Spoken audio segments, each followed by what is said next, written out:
माहिती आणि तंत्रज्ञानाच्या सध्याच्या काळात एआयचं युग सुरू झाल्याचं पाहायला मिळतंय.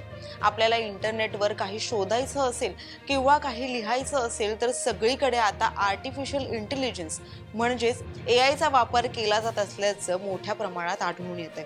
खरं तर तंत्रज्ञानाच्या या जगात अनेक गोष्टी फार वेगानं बदलत आहेत.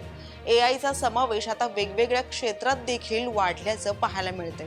एवढंच नाही तर आता एआयनं राजकारणातही प्रवेश केला असून चक्क एआयला मंत्रीपद देण्यात आलं आहे. तुम्हाला हे ऐकून आश्चर्य वाटेल, पण हे खरंय. आणि हा प्रयोग नेमका कुठे करण्यात आला आहे याबद्दलची सविस्तर माहितीच या व्हिडिओच्या माध्यमातून जाणून घेऊयात. नमस्कार, मी प्रसिता आणि आपण पाहताय लोकसत्ता लाईव्ह. भ्रष्टाचाराचा सामना करण्यासाठी एआय निर्मित मंत्री म्हणून अल्बेनियम या देशानं चक्क एआयला मंत्रीपद दिले. अशा प्रकारे एआय निर्मित मंत्री म्हणून नियुक्ती करणारा अल्बेनिया हा पहिला देश ठरलाय. अल्बेनियाचे पंतप्रधान एडी रामा यांनी गुरुवारी या संदर्भातील माहिती दिली आहे. या संदर्भातील वृत्त हिंदुस्तान टाइम्सनं दिलंय.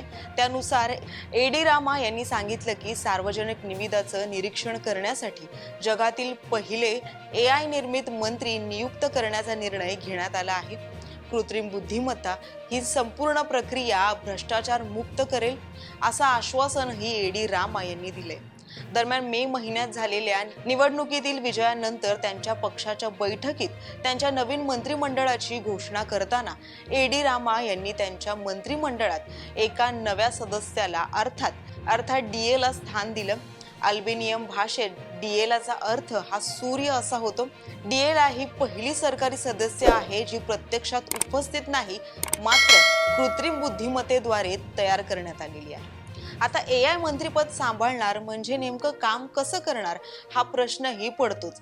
याबाबतही माहिती देताना पंतप्रधान एडी रामा यांनी सांगितलं, सार्वजनिक निविदांशी संबंधित डीएला सर्व निर्णयांचं व्यवस्थापन करेल आणि ते काम 100% भ्रष्टाचार मुक्त असेल.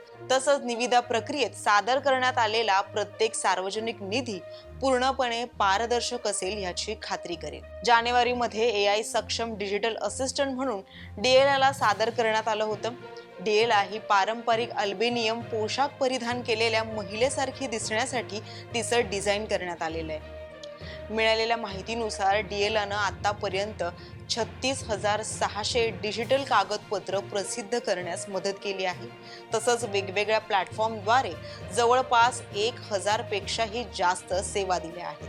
दरम्यान या संदर्भात अल्बेनियन स्थानिक माध्यमांनी डीएलची नियुक्ती करण्यात आल्याच्या संदर्भात कौतुक केलंय. तसंच अल्बेनियन सरकार ज्या पद्धतीनं प्रशासकीय शक्तीची कल्पना करत आहे आणि त्याचा योग्य उपयोग करत आहे त्यामागे एक मोठं परिवर्तन होत असल्याचंही वर्णन करण्यात आलंय. तंत्रज्ञानाचा परिचय केवळ एक साधन म्हणून नाही तर प्रशासनात सक्रिय सहभागी म्हणून करण्यात येत असल्यानं आता कौतुक होत आहे.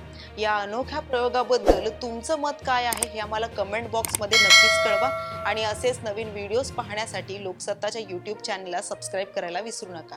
पाहत रहा लोकसत्ता लाईव्ह.